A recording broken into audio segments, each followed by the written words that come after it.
Je vais vous parler de deux unités, deux grandeurs en chimie qui sont souvent confondues, la concentration et la masse volumique. Puis je vais vous expliquer aussi pourquoi est-ce que c'est souvent confondu. D'abord, la concentration. Sa définition, c'est que c'est une quantité ou une masse de soluté dans un volume donné de solution, et puis ces unités sont des moles par litre ou des grammes par litre. Il existe d'autres unités de concentration, mais disons, on va commencer avec celle-ci.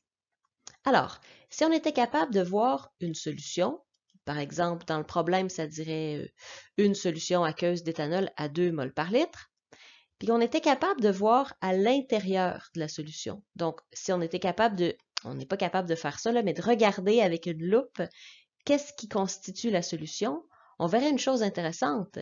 C'est un mélange. Donc, ce n'est pas toutes les molécules qui sont identiques. Une concentration, ce que ça décrit quelque chose par rapport à un mélange. Donc, ça décrit quoi? La quantité ou la masse du soluté, dans ce cas-ci l'éthanol, en solution dans le solvant. Et puis là, c'était pas écrit dans le problème, c'était pas écrit en toutes lettres le mot que le solvant c'était de l'eau, mais on disait une solution aqueuse. Une solution aqueuse, ça veut dire que le solvant c'est de l'eau. Alors, quand on dit solution aqueuse d'éthanol à 2 moles par litre, on est en train de parler d'un mélange.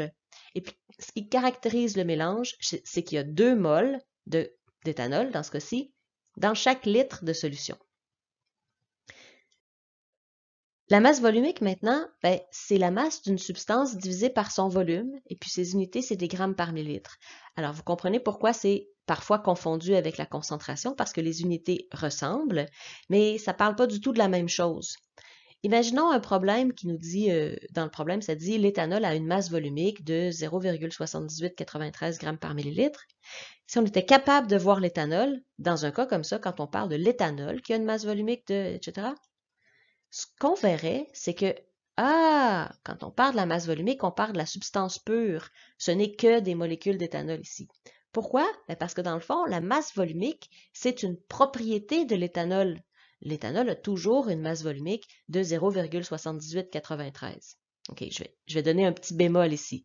L'éthanol a toujours cette masse volumique-là à la température de 20 degrés Celsius. C'est-à-dire que quand la température augmente, les molécules occupent un peu plus d'espace parce qu'elles bougent plus. La température, c'est une mesure de l'énergie cinétique. Donc, quand on augmente la température, ça fait diminuer la masse volumique. Mais tout ça pour dire qu'il n'est pas question ici de solvant, puis de quantité, puis tout ça. C'est vraiment une propriété de chaque substance d'avoir sa propre masse volumique, que ce soit des liquides ou des solides, par exemple. On appelle aussi la masse volumique. C'est presque un synonyme avec le mot densité. Donc, simplement, c'est jusqu'à quel point cette substance-là est pesante, elle est lourde par rapport à son volume.